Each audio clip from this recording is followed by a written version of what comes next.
comment renforcer sa colonne vertébrale et passer de fragile à solide. Salut à tous et bienvenue dans cette nouvelle vidéo, et là on va parler d'un sujet extrêmement intéressant. On va parler de la colonne vertébrale. Et la colonne vertébrale, j'ai commencé à m'y intéresser il n'y a pas si longtemps que ça. Depuis une petite blessure et une douleur récurrente au niveau du bas du dos. Et après avoir réalisé que certains exercices me faisaient plutôt du bien. Donc avant de commencer cette vidéo, je vais te faire une courte introduction et te parler d'Andreo Spina. C'est lui qui m'a ouvert l'esprit à l'entraînement de la colonne vertébrale. C'est lui qui m'a expliqué pas mal de choses. Et en fait, c'est un chiropraticien italien à la base et qui est coach en mobilité dans le mouvement. Il a une approche qui est totalement différente et il donne plusieurs conférences. D'ailleurs, je t'invite à taper son nom, Andreo Spina, dans la barre de recherche et tu vas trouver plein de choses extrêmement intéressantes. Le seul défaut, c'est que c'est en anglais. Mais bon, ça va te permettre de réviser un petit peu. Donc, ce que dit Andreo Spina, déjà, la première chose à comprendre, et en fait, il a totalement raison, c'est que ton corps, il est programmé pour survivre. Il n'est pas programmé pour se guérir, mais vraiment pour survivre. Et donc il fera en sorte de guérir si jamais il y en a besoin pour guérir. Donc si tu t'ouvres, si tu te fais une plaie et que tu t'ouvres le bras, alors oui, il va mettre en place un processus pour guérir, pour refermer la peau, parce qu'il sait que si ça reste ouvert, c'est la porte ouverte aux infections. Et donc la porte ouverte à la mort.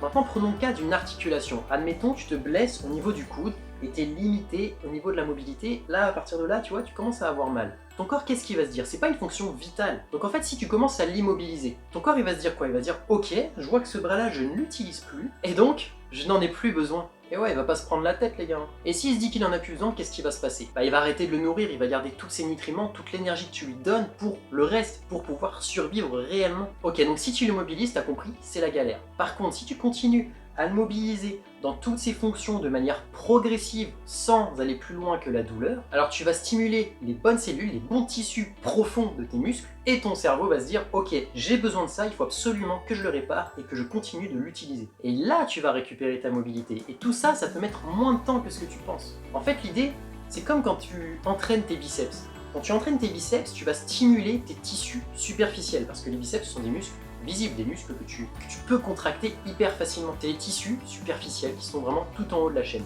Et quand tu veux les développer, tu vas simplement les stimuler et par un travail de force, tu vas dire à ton cerveau « Ok, j'ai besoin de renforcer cette partie-là ». Et il va le faire. Quand tu veux renforcer une articulation spécifiquement, c'est un peu plus compliqué parce qu'il faut comprendre l'articulation, comprendre comment ça fonctionne et se servir de différentes méthodes bien spécifiques. Mais tu peux tout à fait renforcer tes articulations. Donc en fait, si tu limites ton coude, si tu l'immobilises comme je t'ai dit, bah lui il va cicatriser mais de manière totalement fainéante. Il n'y aura aucun tissu fonctionnel si tu veux, ça va être des tissus qui vont finalement te limiter. Tu comprends un peu l'idée ou pas? Et t'inquiète pas, on va y venir à la colonne vertébrale. Au fait, n'oublie pas de lâcher un petit like, ça fait toujours plaisir, c'est ça qui me soutient. C'est un sujet tellement passionnant, il y a tellement de choses à dire que regarde, pour la première fois de ma vie je crois, j'ai écrit un script pour une vidéo. D'habitude je fais tout à l'impro.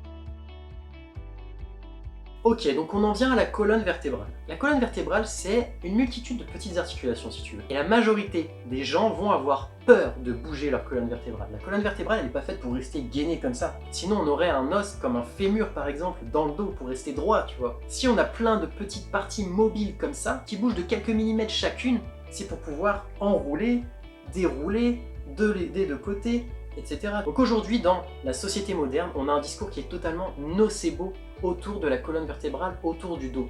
Nocebo, ça veut dire quoi? Ça veut dire qu'on a peur en fait. C'est comme placebo, sauf que c'est négatif. On se dit que la colonne vertébrale est fragile, et donc on va agir en conséquence et la rendre encore plus fragile que ce qu'elle n'est. Et tout ce discours nocebo qu'on a entendu dans les médias, ça part d'où? Ça part d'une étude faite sur des cochons morts qui démontrait que la colonne vertébrale n'était pas faite pour soulever des charges, n'était pas faite pour s'arrondir. Mais tu comprends le truc, ça part d'une étude faite avec des cochons morts. C'est quand même fou, parce qu'il y a une chose qu'on n'a pas du tout en commun avec les cochons.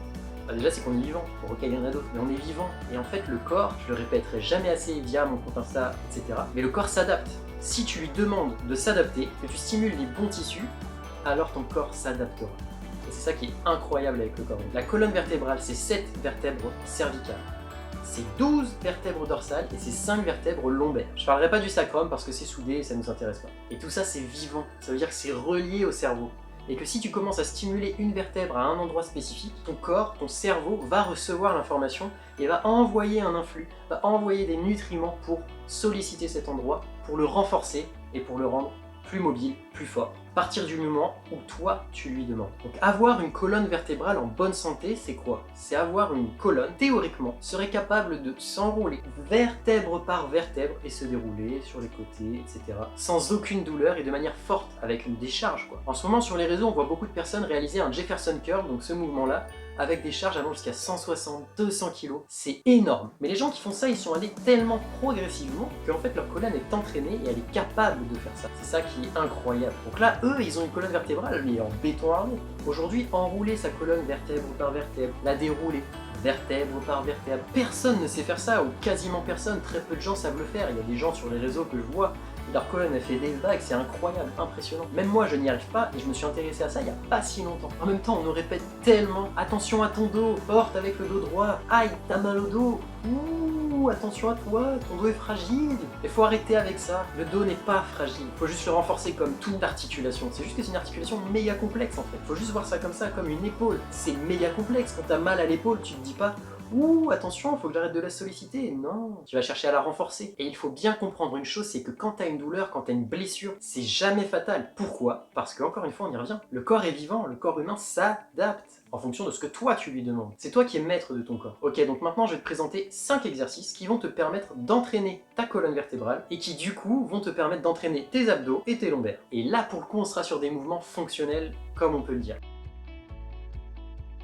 Ok, donc on commence avec ce mouvement-là, ce sont des rotations articulaires contrôlées. Donc tu vas chercher une flexion totale en avant. Ensuite, tu pivotes sur le côté. Une fois que tu as pivoté sur le côté, tu effectues une flexion latérale, puis tu passes en extension complète et tu reviens dans le même sens qu'à l'aller et tu déroules. Et ensuite tu repars, tu fais la même chose, exactement la même chose de l'autre côté. Ce sont des rotations articulaires contrôlées, ça te permet de contrôler toutes les fonctions articulaires de ta colonne vertébrale et c'est excellent que ce soit en échauffement ou même en entraînement à partir du moment où tu mets l'intensité souhaitée. Ok, une fois que tu as fait ça, on va faire cet exercice. Honnêtement, j'ai pas le nom, peut-être que je l'aurai trouvé d'ici là et je l'écrirai. C'est comme un espèce de Jefferson Curl, sauf que tu as la barre vraiment au niveau des coudes. Ça te permet de ne pas avoir à surélever tes pieds lorsque tu fais le mouvement. Et donc l'idée, c'est vraiment de s'enrouler vertèbre par vertèbre. On commence doucement, bien évidemment, ce mouvement. Ne fais pas tout de suite à 50, 60, 70 kg. Et c'est vraiment dans le but de fléchir ta colonne au maximum, puis de travailler son extension, son déroulé, de façon progressive. Commence à vie, puis ajoute 10 kg, puis 15, puis 20, etc.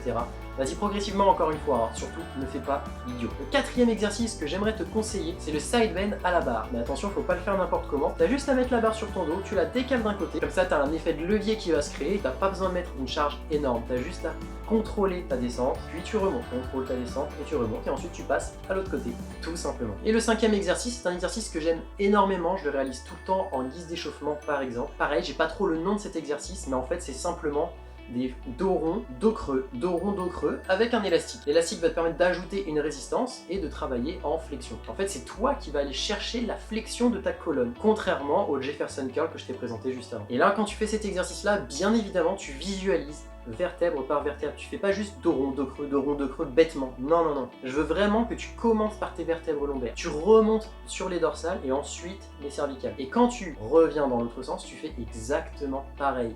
Vertèbre par vertèbre. Et ouais les gars, là je suis en train de le réaliser, mais dans nos entraînements sportifs de tous les jours, on oublie complètement d'entraîner notre colonne vertébrale.